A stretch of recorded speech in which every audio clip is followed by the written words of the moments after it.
In evading Nilfgaard's banners, Meve led her force into Angren's wildest reaches. The foe could not attack the Lyrians there, yet hazards of another sort befell them. One day they reached a quagmire too vast and deep to ford. So the Queen summoned her engineer, Xavier, and called on him to build a makeshift bridge. By nightfall, he had drawn up plans. We shall start by laying abutments, then drive piles into the mire. The depth? We dropped plumb lines. 4 Ls. Confused by the plans, Meve did not see as Xavier slipped a line off his shoulder. By the time she felt it on her throat, she feared it might be too late. I long awaited this moment, when we would be alone. You die now, Majesty, and with you dies Lyria's, the whole North will to resist. Hail, Ketzer, hail! What died was the Nilfgaardian rallying cry in Xavier's throat. At the last instant, Gascon and Reynard rushed in to save the warrior queen, and thus proved their loyalty beyond any doubt. Your Grace! Your Grace! There was no answer, but Reynard could hear her breathe. Meve would live. It was several hours later when Meve finally came to. She opened her eyes, then Gascon and Reynard helped her to her feet.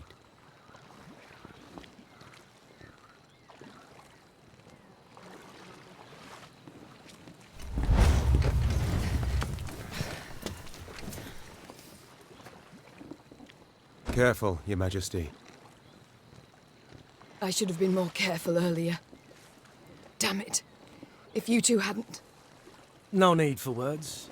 You needn't mention it. I couldn't disagree more. We're due for a long conversation. First of all, I owe you thanks. Second, my trust in you both has been heavily tarnished. I believe that goes without saying.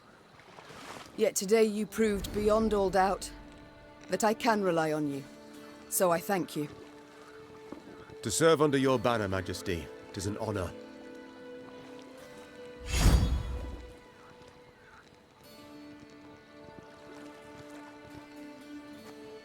Likely I'd have put it differently, but Reynard seems to have the right idea.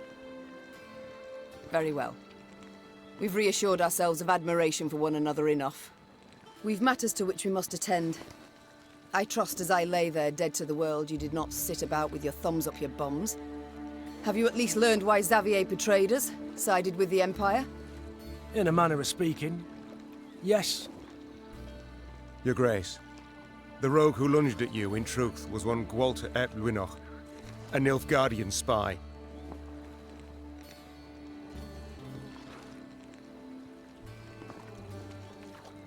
This discovery you made how?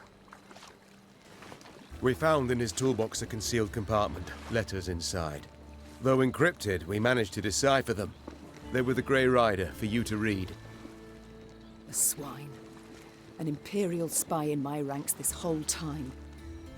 But to wait so long to strike, why? He'd only just received the order. Another letter in the box, signed by General Eb Dahi, stated, "To Gwalter Aep Llwynog, eliminate M at first opportunity." Honourless bastards. They'll stop at nought. Now, Meve, you'll gain nought by getting riled. No sense to it. This is good news, in fact. Is that so? Think. Ep Dahi had a spy in our midst. He knew our movements, had his eye on us, his finger on the pulse. He knew our plans, who we parlayed with, and yet he didn't order your assassination. For you posed no threat. Well, clearly so much changed. Congratulations. Nilfgaard fears you now. And rightly so. Just a moment, that makes no sense. He saved my life in Mahakam, on the bridge. He did, for he had to. In one of the letters we found, Ep Dahi orders Gwalter to watch over Elder-in-Chief Hoog. The Scoia'tael in the mountains was sent there by Nilfgaard to recruit dwarves, but their commander, the Vixen, they feared she'd attack Peruva himself, something Aep Dahi wished to avoid. Naturally. For someone else could seize power, someone not so neutrally inclined. Someone more likely to aid me, gods forbid. But we found him in the rubble at Rosberg, midst the ashes. Precisely what placed him beyond suspicion.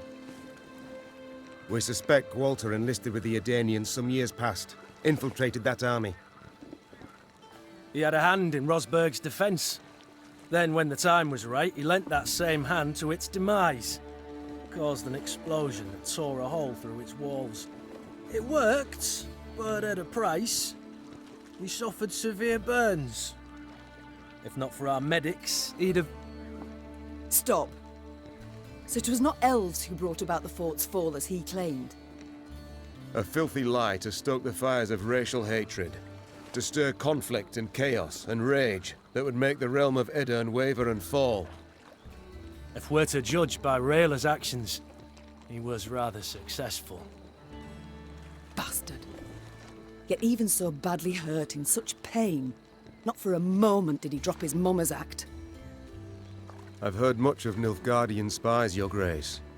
They're trained from childhood, face constant indoctrination. They do anything for the Emperor, anything and everything. As soon as Gwalter spotted a chance to join our ranks, to be at your side, he took it, exploited it ably. To be brief, I've traitors all about me. Your Grace, you resent our actions, I understand, but... You, Willem, the Cad Caldwell, Gascon, Gabor, finally Xavier. Tell me how. How am I to trust anyone? You can't.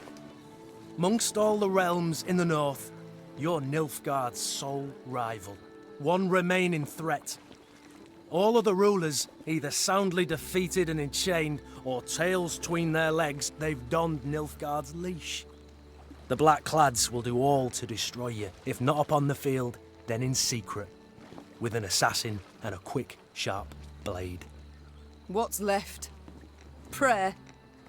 Melitele too is sure to turn and take Nilfgaardian gold sooner or later. We've talked enough. We must form up, move on. Majesty, you ought to rest. You stand swaying. Your step can't be too sure. Only my horse needs step true. Meve, you've just about had the life choked out of you. No time to play the hero. I'm not Gascon. Quite the opposite, actually. These damned swamps, they terrify me. I wish to get the hell out and never, ever look back. The Aruga lies near. I sent scouts ahead. They've secured a barge. We can sail to Red Lobendon. Splendid. Sound the horns. We march.